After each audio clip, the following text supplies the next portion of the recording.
안녕하세요. 홀리셔틀입니다. 오늘도 하나님께 가까이 나가기를 소망합니다.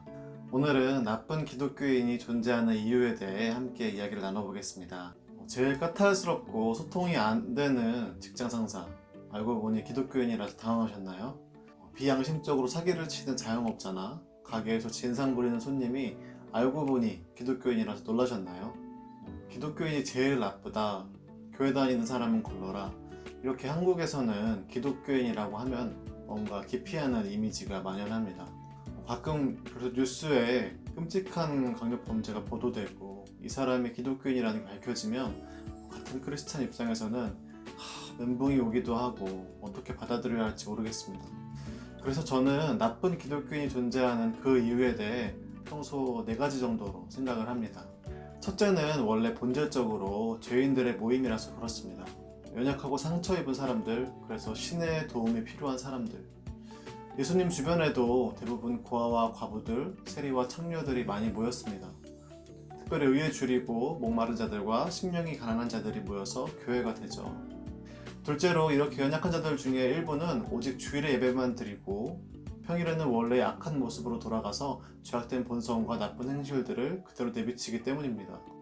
교회에서의 모습과 세상에서의 모습이 완전 다른 사람들이 있는 것이죠. 셋째, 사실 이런 사람들도 진짜 예수님을 만나면 평일의 삶의 태도에도 변화가 일어나는데 아쉽게도 사람마다 그 변화의 속도가 너무 다르기 때문입니다. 그 변화가 아주 천천히 일어나는 사람은 겉보기에 전혀 바뀌지 않는 것 같죠. 넷째로 이렇게 변화가 더딘 사람들은 평소에 성경을 잘 읽지 않고 혹은 읽더라도 그 내용을 공부하지 않아서 하나님을 제대로 알지 못하기 때문입니다. 우리가 하나님을 알아야 닮아가는데 잘 모르면 우리의 생각대로 오해하고 그저 내 뜻대로 죄악된 모습대로 살게 되겠죠. 자, 이제 어느 정도 궁금증이 해결되셨나요? 그런데 이 문제를 언급할 때 꼭 한 가지 질문이 나오게 됩니다.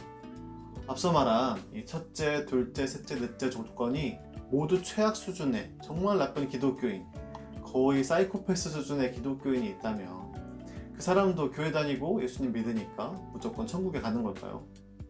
솔직히 안 믿는 사람 입장에서는 상당히 불합리해 보이고 기독교에 대한 반감과 분노가 생기겠죠. 그러나 사실 그들의 예상과는 달리 질문의 정답은 모른다입니다. 물론 구원의 유일한 방법이 오직 예수님인 것은 맞습니다. 그래서 우리는 그 유일한 방법을 믿고 두렵고 떨리는 마음으로 구원의 역사를 이루어 나가는 것이죠. 하지만 예수님을 좀만 믿어도 천국에 가나요? 어느 정도로 예수님을 믿어야 천국에 가나요? 그 정도의 기준은 아무도 모릅니다. 특히 성경에 행함이 없는 믿음은 죽은 것이라고 나오거든요. 나의 행동이 그리고 그 행동의 변화가 믿는 믿음 안에 포함된다는 것이죠. 즉 연쇄살인마가 아무 행동의 변화 없이 말로만 예수님을 믿는다고 선포했을 때 그 믿음이 진짜인지 아니면 죽은 것인지 그것은 하나님이 판단하실 것입니다. 자, 오늘의 내용을 요약해보면 나쁜 기독교인이 존재하는 이유는 첫째, 원래 본질적으로 죄인의 모임이어서, 둘째, 주일에만 기독교인이고 평일에 아닌 사람들이 있어서, 셋째, 예수님을 만나고 아직 변화되는 초기 과정인 사람들이 있어서, 넷째, 성경을 잘 모르고 하나님에 대해 알지 못하는 사람이 있기 때문입니다.